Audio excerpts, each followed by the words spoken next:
Hello दोस्तों, स्वागत करता हूं आपका वापस एक नई वीडियो में। शानदार वीडियो में। तो कैसे हैं आप लोग? आई होप आप लोग बहुत अच्छे होंगे मेरे दोस्त। तो मैं आज की जो वीडियो हम लोग डिस्कस करने वाले हैं, जैसे कि आपको पता है कि 15 अगस्त आने वाला है। तो मैं आपके लिए एक ऐसी वीडियो लेकर आया हूं जो कि भारतीय तिरंगा आपको सामने दिख रहा होगा। तो और जय हिंद, वंदे मातरम। ठीक है। तो मैं आपको आज मैं कुछ आपको ऐसी बातें बताऊंगा भारतीय तिरंगे के बारे में जो कि हो सकता है आपको नहीं पता होंगी और कुछ लोगों को पता होंगी। तो आज की इस वीडियो से आप बहुत कुछ सीखेंगे, अपनी नॉलेज को बढ़ाएंगे और आपको ये बातें सारी पता होनी चाहिए, है ना। क्योंकि आपको भारतीय तिरंगे के बारे में नॉलेज होनी चाहिए।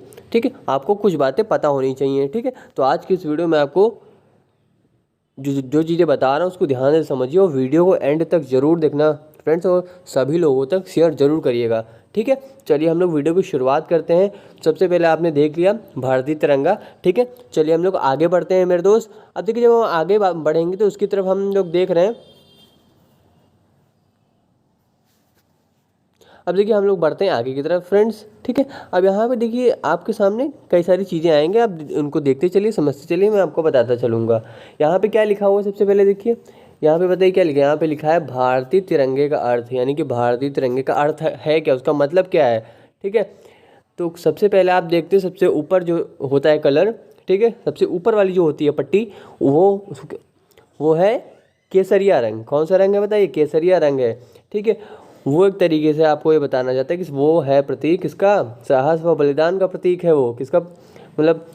वो संकेत दे रहा है, साहस व बलिदान का प्रतीक है। आपको ये भी ध्यान में रखना है। ठीक है, केसरिया रंग जो है क्या बताता है? साहस व बलिदान का प्रतीक। ठीक है, चलिए अब हम लोग बात करते हैं फटाफट आगे की तरफ। सफ़ेद रंग बताइए क्या बताता है? शांति व सच्चाई बताता है। हरा हरा रंग बताइए क्या बताता है? हरा रंग बताता है उर्वरता व भूमि की पवित्रता का प्रतीक। क्या बताता है बताइए? उर्वरता व भूमि की पवित्रता का प्रतीक। ठीक है मेरे फ्रेंड्स, बीच में आप देखते हैं चक्र। ठीक है, अब वो धर्म चक्र व गतिशीलता। ठीक है, तो यहाँ पे आपको देखने को मिलती हैं 24 तीलियाँ जो कि 24 घंटे को बताती हैं। ठीक है मेरे दोस्त, चलिए हम लोग ये हो सकता है आपको इसमें से काफ़ी सारी चीज़ें पता हो। ठीक है, कमेंट सेक्शन में आप लोग जरूर बताएगा इसमें से कौन सी बातें आप जानते थे, कौन सी बातें नहीं जानते थे। आज की इस वीडियो से आपने क्या सीखा ये कमेंट सेक्शन में लिखना मत भूलिएगा मेरे दोस्त। ठीक है, चलिए हम लोग बात करते हैं आगे की तरफ। अब देखिए यहाँ पे आते हैं कई सारी बातें। अब यहाँ पे मैं आपको बताने जा रहा हूँ ध्वज का परिचय। किसका परिचय है? ध्वज का परिचय। ऐसे कि आप देख रहे हैं इंडियन फ्लैग वहाँ पे लगा हुआ है। तो गहरा केसरिया जैसे कि है, तो वो क्या बताता है? शक्ति व साहस का प्रतीक बताता है। ठीक है, सफ़ेद रंग क्या बताता है? शांति और सत्य का प्रतीक बताता है। ठीक है, उसी प्रकार से हरा रंग जो है वो क्या बताता है? उर्वरता व भूमि की पवित्रता का प्रतीक। ठीक है, अब देखिए नीचे बात आती है कि ध्वज का निर्माता कौन है बताइए? आता है पिंगाली वेंकैया। कौन है बताइए? पिंगाली वेंकैया है। आपको ये भी ध्यान रखना है, काफ़ी बार एग्जाम्स में क्वेश्चन पूछे भी जाते हैं और मैं आपको बता दूं एग्जाम्स में भी क्वेश्चन बनते रहते हैं, इससे आप ये भी ध्यान में रखिएगा। ठीक है, नॉलेज के लिए तो है ही ये वीडियो आपके लिए। ठीक है, तो ध्वज के निर्माता कौन है बताइए? पिंगाली वेंकैया है। ठीक है, और ध्वज का जो आकार है मेरे दोस्त, इसको आगे बढ़ाते हैं ताकि आप अच्छे से देख सकें सारी चीज़ें। चलिए अब यहाँ पे देखिए कि क्या आ रहा है बताइए? यहाँ पे आ रहा है ध्वज का आकार। तो बताइए ध्वज का आकार जो है मेरे दोस्त, उसकी जो लंबाई गुणे चौड़ाई हो वो किस रेशियो में है? 3:2 में है। किस में है बताइए? 3:2 में है। आपको ध्यान में रखना है किस रेशियो में बताइए? 3:2 में है, वो भी आयताकार में। किस में बताइए? आयताकार में, यानी कि रेक्टेंगल शेप में होती है ना। आपने देखा होगा रेक्टेंगल शेप कुछ इस प्रकार का होता है। अगर मैं बनाऊं इसी प्रकार का आप देखते हैं फ्लैग, राइट। चलिए हम लोग बात करते हैं आगे की तरफ। अब आगे क्या आ रहा है? आगे आ रहा है कि जो धर्म चक्र है हमारे, जिसमें 24 तीलियां हैं, उन दो तीलियों के बीच का कोण, 2 तीलियों के बीच 15 डिग्री का कोण होता है। आपको ये भी ध्यान में रखना है मेरे दोस्त। ठीक है, 2 तीलियों के बीच का कोण कितना कितना होता है बताइए? 15 डिग्री होता है। ठीक है, हम थोड़ा देख लेते हैं। आगे लिखा हुआ चक्र का रंग बताइए कैसा होता है? तो चक्र का रंग होता है नीला। कैसा रंग होता है बताइए चक्र का रंग? चक्र का रंग होता है मेरे दोस्त नीला रंग होता है चक्र का। आपको ध्यान में रखना है। ठीक है, चक्र का रंग होता है नीला। कैसा होता है बताइए? नीला रंग होता है। ठीक है, और मैं बता दूं नीचे आप देख सकते हैं क्या लिखा है बताइए? झंडों के अध्ययन को बताइए क्या कहा जाता है? झंडों के अध्ययन को वैक्सीलोलॉजी कहते हैं। क्या कहते हैं? वैक्सीलोलॉजी कहते हैं। ठीक है, अब यहाँ पे देखिए आगे भी कुछ लिखा हुआ। आगे क्या लिखा हुआ है बताइए? जिसका संबंध जिसका सीधा संबंध रोमन झंडे से है। आपको ये भी ध्यान में रखना है मेरे दोस्त, ठीक है। चलिए आप देखिए इन्होंने आगे क्या बात बताई। आगे इन्होंने बात बताई है कि कपड़ों के झंडों की जो शुरुआत थी वो सर्वप्रथम कहाँ से हुई, सर्वप्रथम रोम से हुई, ठीक है। कब से आगे की तरफ, ठीक है। आगे क्या आ रहा है बताइए आगे।